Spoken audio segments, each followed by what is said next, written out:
Hello and welcome to World Konnect, your weekly window to the world, a global picture of our times. It's been a week when Britain saw an IS-inspired terror attack that has tested the underlying fears of hate and radicalization in an otherwise ideal European project of multiculturalism. Let's set the ball rolling with the focus of the show. British Parliament is attacked by a lone terrorist who fails to cause democracy any harm, but his use of a knife and a car as weapons reinforces the fear that just anything can happen. 8 suspects arrested so far. Obamacare to stay in place for the time being as a Republican majority Congress fails to muster support for Donald Trump's bill to replace it. Trump says Obamacare will implode on its own.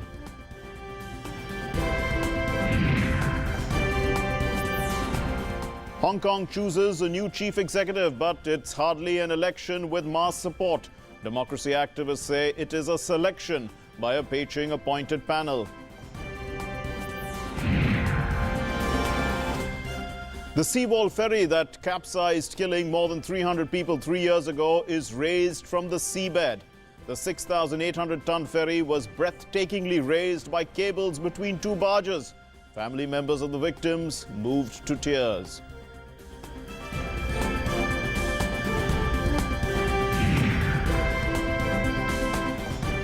An Afghanistan TV talent hunt show has thrown up finalists who have defied the odds to reach the top. One, a barber who became a singer, and another, a woman who has broken through stereotypes.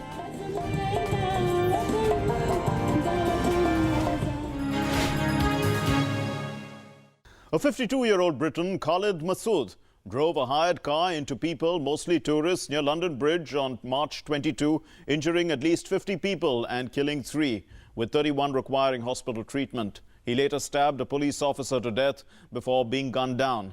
The Amaq news agency, used by the Islamic State, has said that he was their soldier. While the attack has been condemned by one and all, it raises concerns about New Age terrorism that converts everyday articles like knives and cars into weapons of mass destruction. It was an attack inspired by international terrorism, or more recently by the knee-struck attack of July 2016 and the Berlin Christmas market attack of December the same year.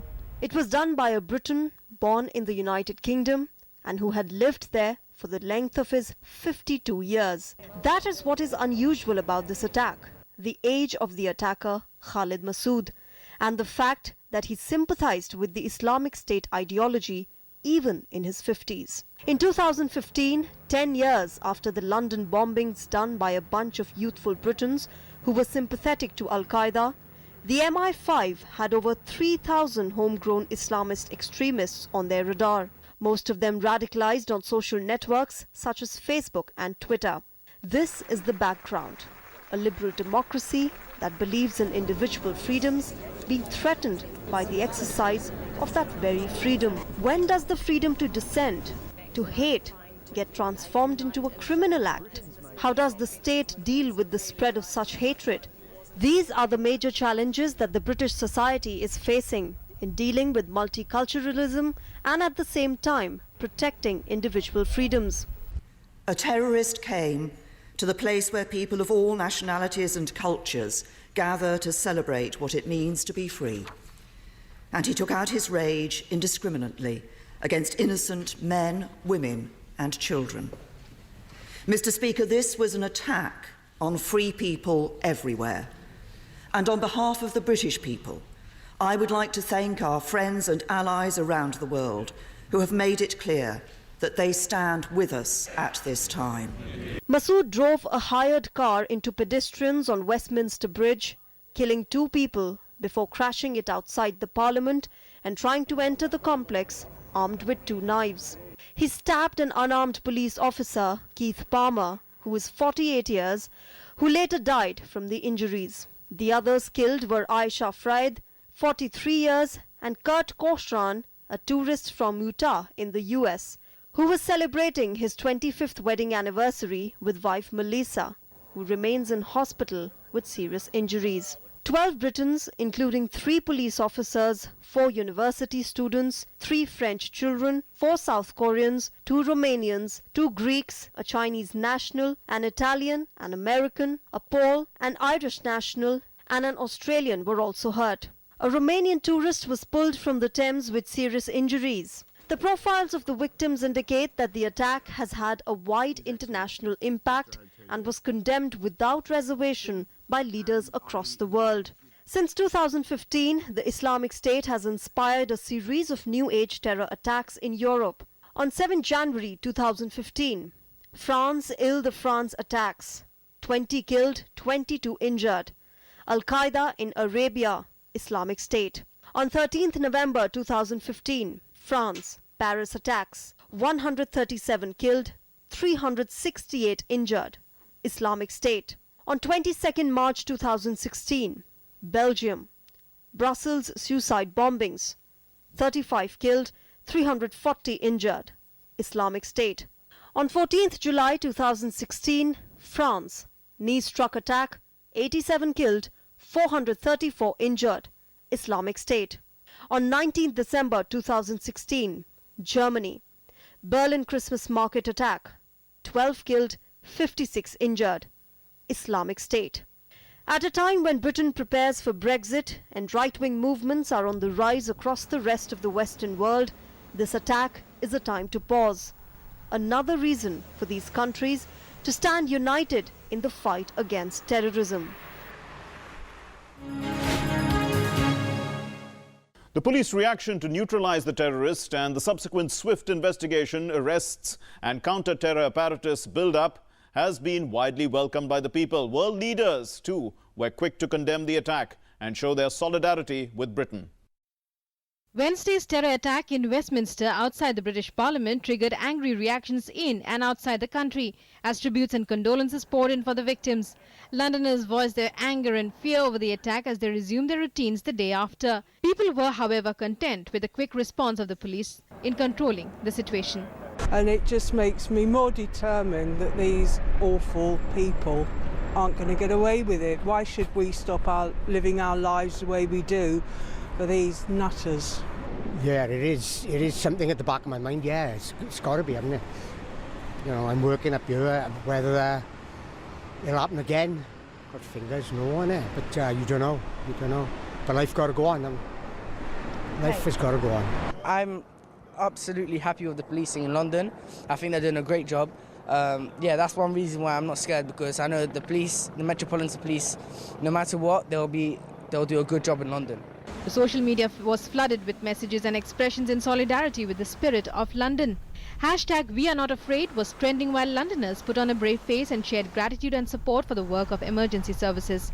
Terming the attack sick and depraved, Prime Minister Theresa May said events like this were a particular reminder of exceptional bravery of police and security services. For those of us who were in Parliament at the time of this attack, these events provide a particular reminder of the exceptional bravery of our police and security services, who risk their lives to keep us safe. London is the greatest city in the world, and we stand together in the face of those who seek to harm us and destroy our way of life. We always have, and we always will. Londoners will never be cowed by terrorism. US President Donald Trump spoke to Prime Minister Theresa May and tweeted, "She is strong and doing very well." World leaders and organizations condemned the attacks in the strictest expressions while pledging their support to Britain. We want to show to the world our commitment. Well, the world is not a tranquil one. There cannot be continued instability in the world. We must cherish peace and stability. Prime Minister May indicated that she will adamantly fight against terrorism. Japan will support Prime Minister May, and we will coordinate with the United Kingdom and the international community to fight terrorism. We must provide all the conditions to respond to these attacks, which is what we have been doing for several months here in France and what I have been calling for on the European front.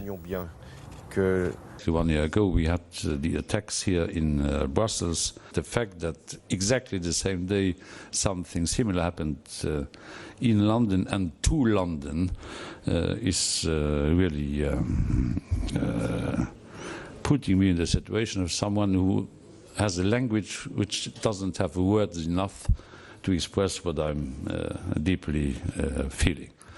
British MPs observed a minute's silence in honour of the Westminster victims. Moments of silence were also held in front of police headquarters at New Scotland Yard in honour of Keith Palmer, the policeman stabbed to death in the attack. In France, the Eiffel Tower switched off its lights as the clock struck midnight early on Thursday in solidarity with the British capital London. Not just in France but elsewhere as well, people joined in to stand with Londoners at this moment of crisis to send out a message that the spirit of peace and harmony is not defeated. This is World Konnect, your weekly window to the world. Time for a short break. Stay with us. Welcome back. You're watching World Konnect, your weekly window to the world, a global picture of our times. Republicans failed to get enough support and hence withdrew a bill that had aimed to repeal Obamacare, the healthcare benefit that gave insurance cover to millions of poor Americans, but was fraught with internal problems as it raised premiums for the majority middle class who were essentially footing the bill. Well, the problem was that the Trump administration didn't reach out to the Democrats, who also believe that the bill needs reform but not repeal. And I think the losers are Nancy Pelosi and Chuck Schumer, because now they own Obamacare. They own it, 100% own it.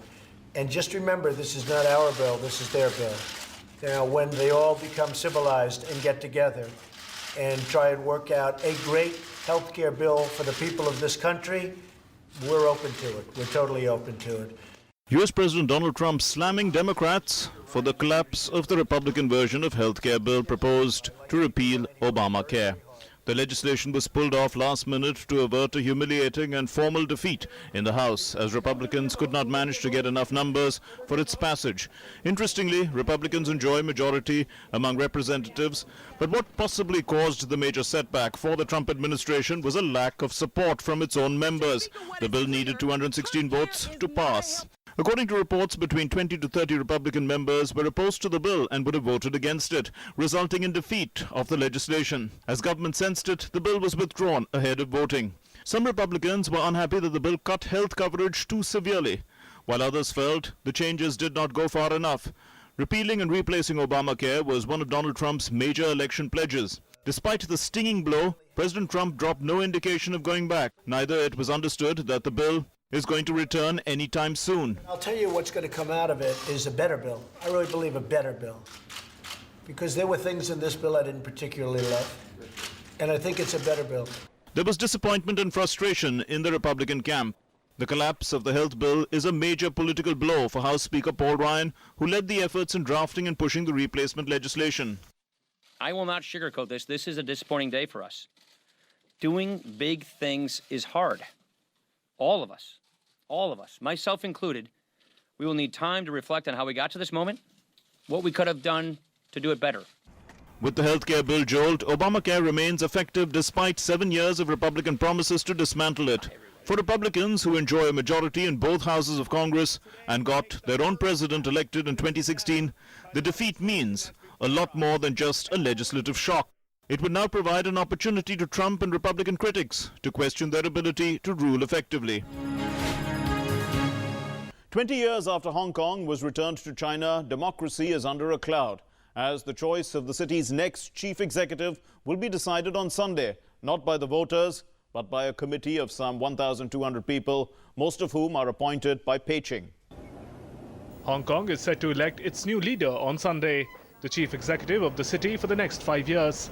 It is the first election since the popular and widespread uprising in 2014, which called for a more transparent and democratic poll process. The former British colony governed under a one country, two systems arrangement since it was handed over to communist Chinese rule in 1997.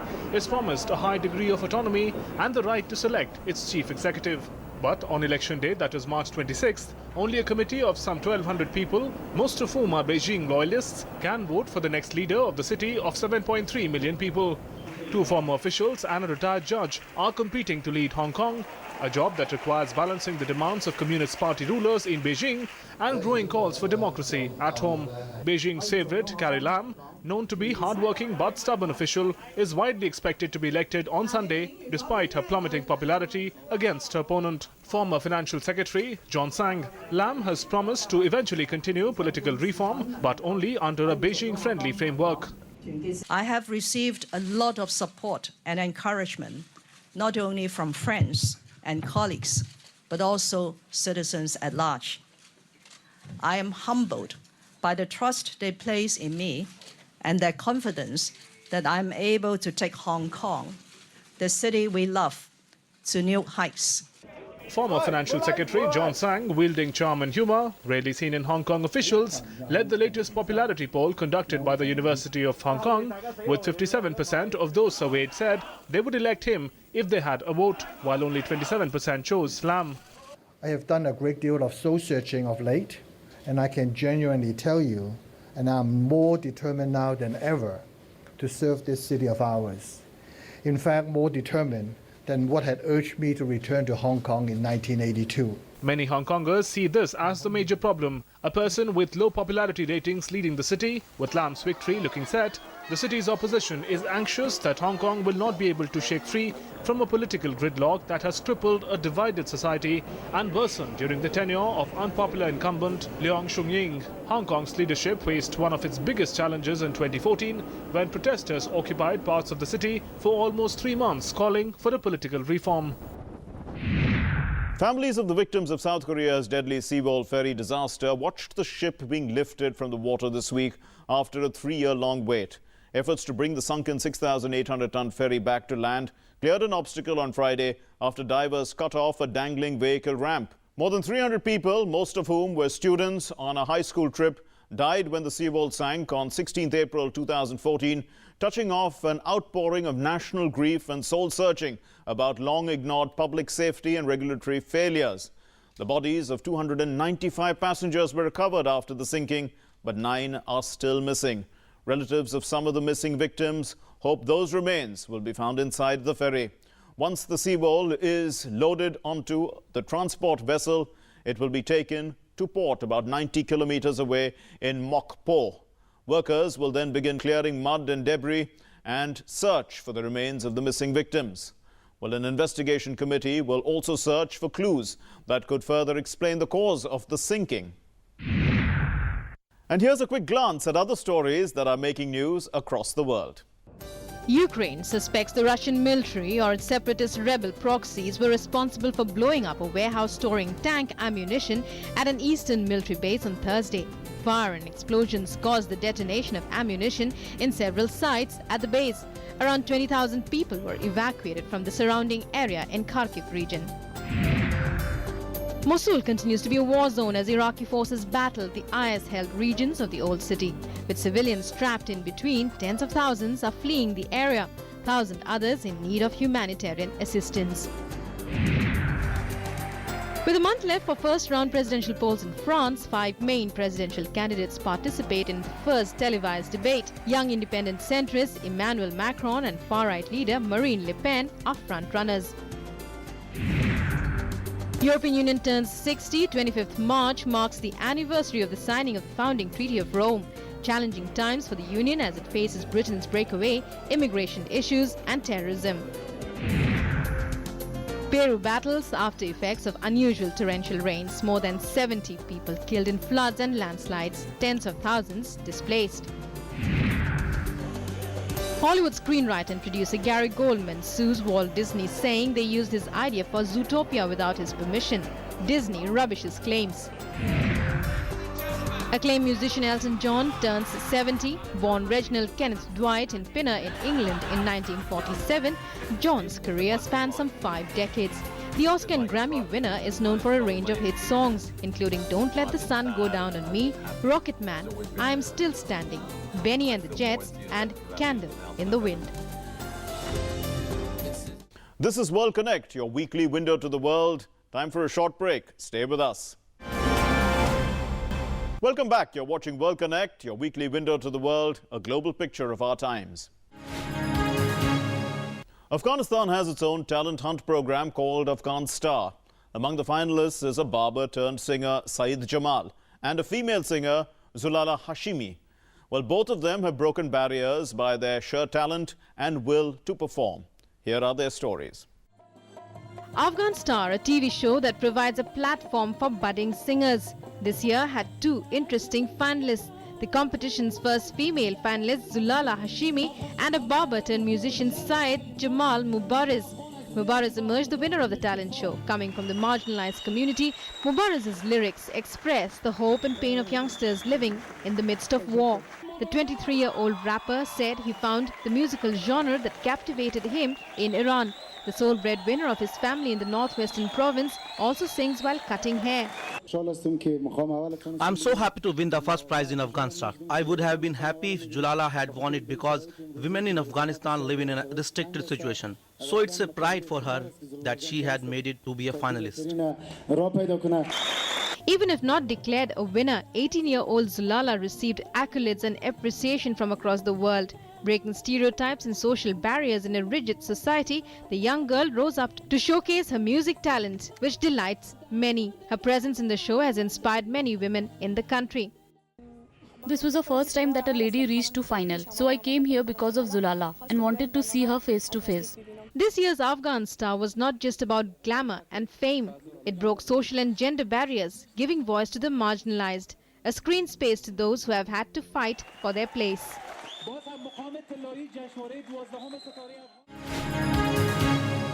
The tomb where Jesus Christ is believed to have been buried after the crucifixion has reopened to the public. It had been closed for 9 months for renovation. The restoration project cost about $4 million and brought together Christian groups that had split in the 3rd century AD. Experts also believe that had the restoration not been done, the structure, which is a sacred relic for Christians of all denominations, would have collapsed. The Church of the Holy Sepulchre in Jerusalem is considered to be one of the most holiest places by Christians, as it is believed to be built on the spot where Jesus was crucified and buried. This week, a restoration work was completed at the shrine at what is considered the burial spot of Jesus. Religious leaders and many pilgrims took part in the ceremony to commemorate the renovation efforts that came after 2 centuries. The edicule by which name the spot is referred to had become discolored after years of candle burning. The area was left off during the church's previous renovation, and after warnings that it had become structurally unsound, the works to restore the monument was undertaken last year. Spanning a history of nearly 2,000 years, the church in which the edicule is housed in was built in 330 AD by Roman Emperor Constantine. Over the centuries, the place of worship has endured destruction and damage due to various power shifts in the Middle East region. The restoration works of the architectural structure that stood the test of time proved interesting insights, both historical and cultural. In October last year, when the shrine was open, 2 layers of marble slabs were found over the burial chamber of Jesus. After research, one slab was found to be the Crusades' time when the church was rebuilt destruction in the turn of the 1st millennium. The other slab was dated to the 4th century when Constantine had built the church, and the original limestone burial bed was intact. The research also revealed that the cave walls which enclosed the tomb still existed. Researchers said that the layers and the mosaic covers reveal the history from Constantine to Byzantine to Crusaders to Renaissance. Now, a window has also been cut into the wall of the shrine to expose one of the original cave walls. The people visiting the church will now be able to really see the piece of history that has made this place special and holy. The restorers then undertook a host of other measures to strengthen the structure of the shrine. The renovation of this place was not just a reinforcement of an ancient building, but has uncovered history spanning across 2 millenniums, culture of various civilizations, and faith of millions. This brings us to the end of this edition of World Konnect. Do send us your feedback. You can write to us. Our email ID is worldkonnect.ddnews@gmail.com. You can also follow us on Facebook and keep in touch with us on Twitter. Our Twitter handle is @WorldKonnectDD.